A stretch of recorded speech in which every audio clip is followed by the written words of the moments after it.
We're turning the page to week 6 already of the fantasy football season. I'm Nick Whalen. He's Jeff Erickson. We're going to give you some sneaky ads to take a look at on the waiver wire this week.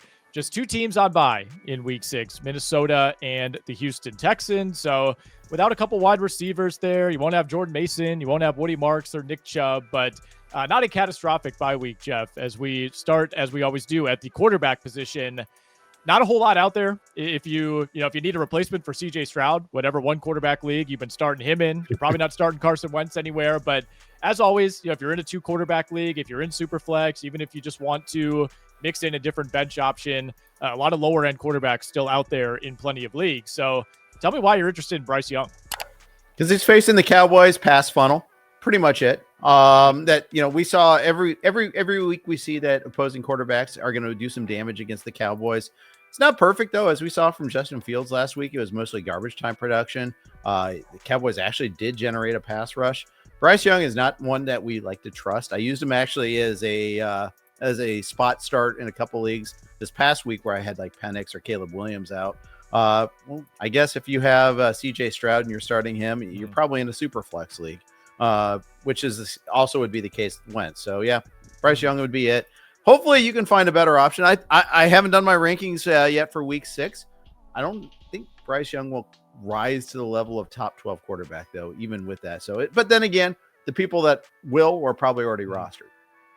Yeah, I have Bryce on my list as well. And the only note I have is he plays the Cowboys this week. That is the argument for Bryce Young, who had probably a better real life game, or at least a real life second half against Miami than the fantasy production would show, but still very mistake prone. Feels like he starts every game with a sack fumble and an interception, which he did again this week against Miami. I will say Matthew Stafford is still available in about half of ESPN leagues. So if you're in a 2 quarterback league, grab him. He's going up against the Ravens this week. Sam Darnold, Jeff, who I feel like we mentioned every week, still available in 85% of ESPN leagues. To me, should absolutely be rostered, certainly in 2 quarterback leagues. But if you're someone who keeps a quarterback on your bench, even if you have one of the elite guys, I don't mind rostering Sam Darnold as a backup. QB 14 now on the season after putting up almost 29 fantasy points against Tampa Bay. If you just throw out week 1, where he was terrible, didn't do a whole lot, low scoring game against the Niners, he's a QB 9 on the season. He scored 2 fewer fantasy points in that span than Josh Allen. So when that volume is there for Sam Darnold, I think he's absolutely an option. How about running back? This is where we try to find something here, Nick. We're trying, man. And I'll start by saying, make sure you check for Michael Carter. He's still out there in 60% of ESPN leagues. Kendre Miller is available in closer to 80% of those leagues. I mean, Michael Carter, to me right now, looks like a guy that you could start, maybe as a lower end RB2. We're probably not in that territory quite yet with Kendre Miller, but we did see Alvin Kamara play his lowest snap share percentage of the season this past week. So starting to see a lot more of Kendre Miller down in New Orleans. Sticking with Arizona, if you're really, really desperate, you can look at Bam Knight. I mean, Michael Carter, again, looks like he's going to be the guy. Well, we'll see what level of doghouse Amari DiMercado winds up in coming out of week 5. We did see Bam Knight vulture a touchdown in that game against Tennessee, but to me, it's Michael Carter. It's still probably DiMercado number 2, and then Bam Knight if you're just in the worst possible situation and need a running back. Yeah. And special moment to just mention Rico Dowdle, 58% roster in Yahoo. Obviously, in most of the leagues that we play in, he's rostered. Is there a case that he cuts into more to Chuba Hubbard's carries, even when Hubbard comes back after this monster performance against Miami?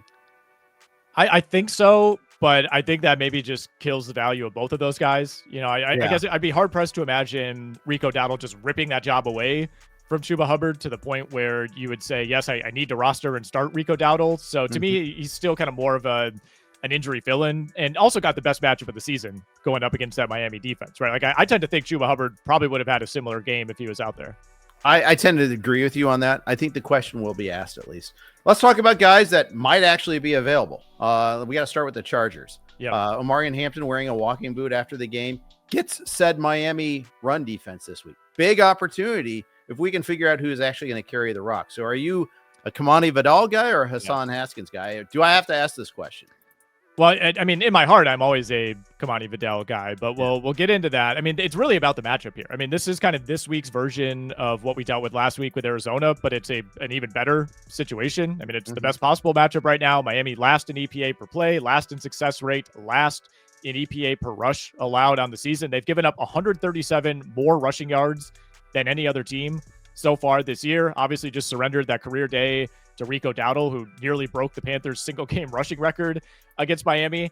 So we have a little bit of a sample to work with here. Kind of a weird game for the Chargers. They led early, they let go of the rope, and then this game ended with Trey Lance taking snaps, just to give you some perspective. But we saw Vidal and Haskins split snaps relatively evenly behind Omari and Hampton, but Hassan Haskins is the guy that had the opportunity right away. He saw 6 snaps even before Hampton went down. Vidal saw just 2.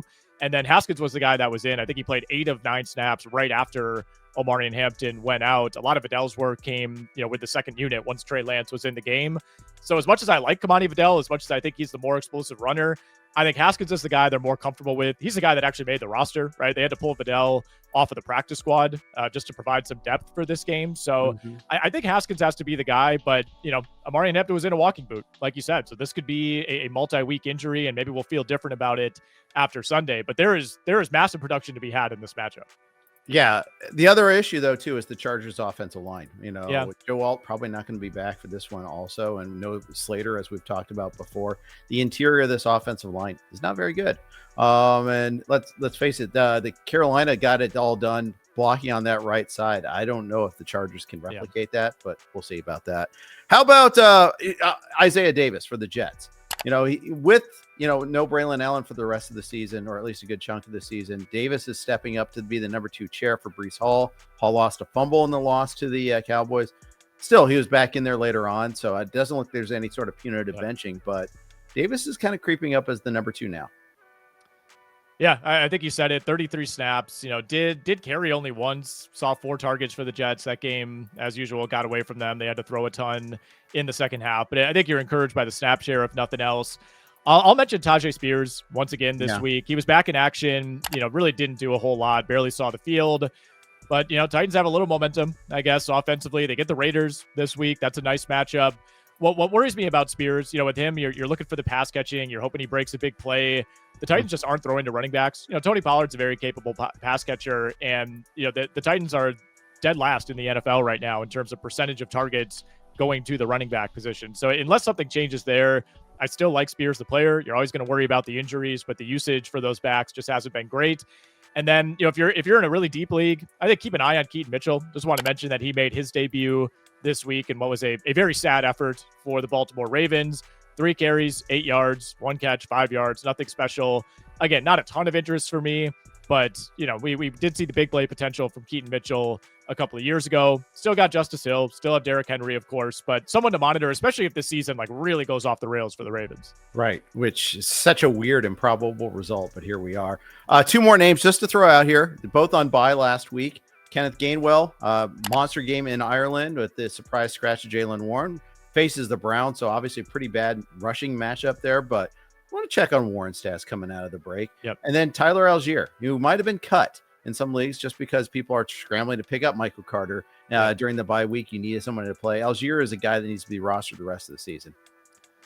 Let's move on to wide receiver, Jeff. And normally there's 3 or 4 guys that I'm really excited to talk about at receiver. Not really the case this week. We got to dig deep here. I will say Kendrick Bourne still out there in about 93% of ESPN leagues. I think partially because that game was on Thursday, and a lot of people were reasonably skeptical of that Niners pass catching crew. But again, the volume has been there, especially when Mac Jones has been the starter.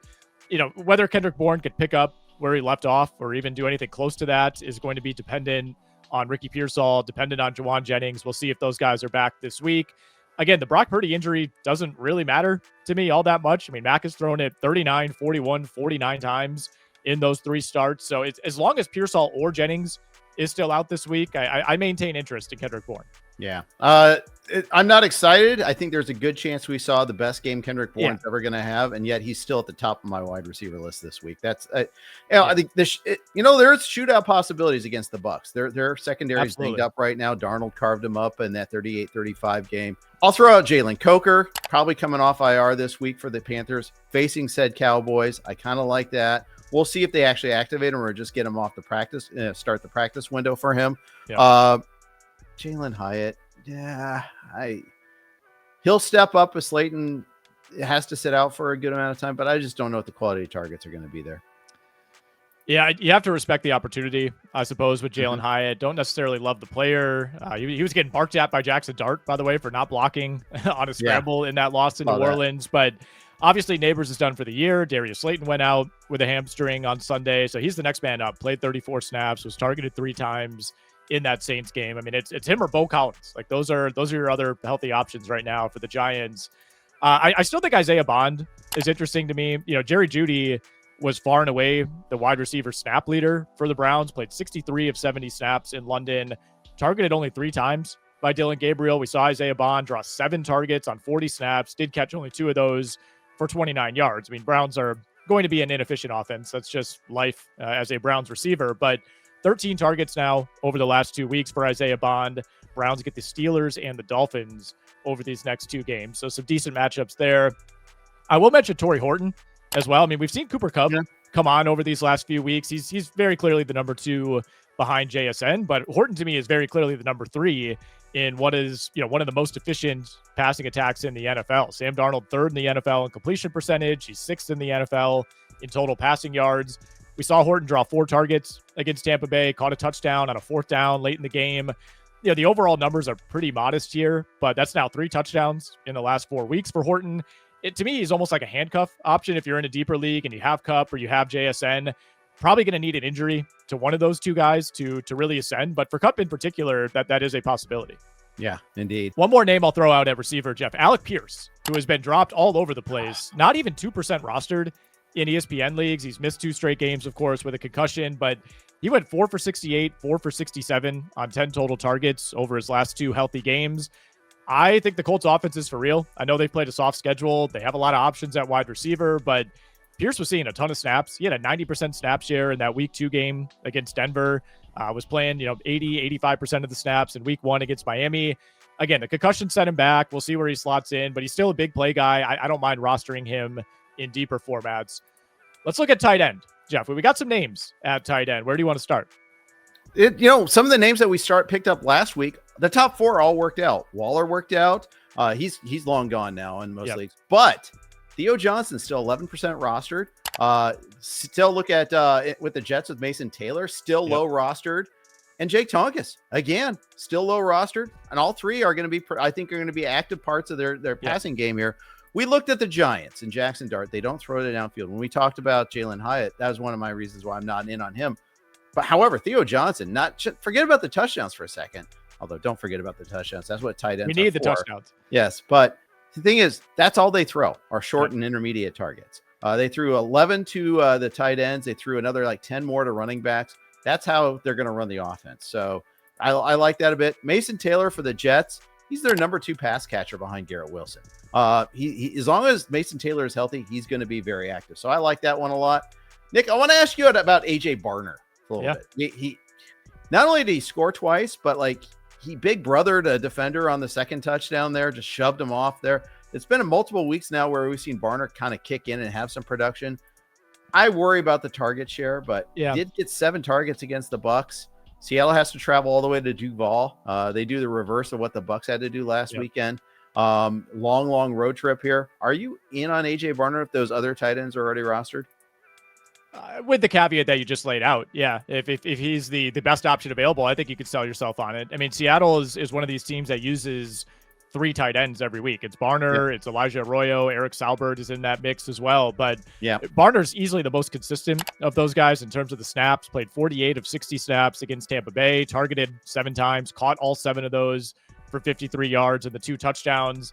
And that's 4 touchdowns now in the last 3 games for AJ Barner. So I think we have to pay attention.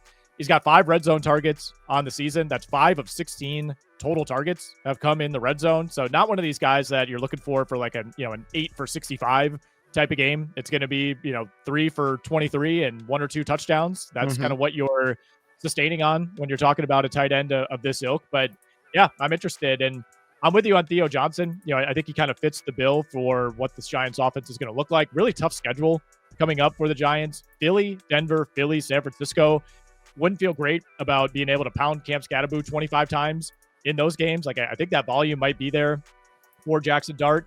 And I was a little surprised to discover when I was doing some research this morning, Jeff, that Theo Johnson leads all tight ends with 8 red zone targets on the season. So still a small sample, changing offense with a new quarterback, but some encouraging signs there.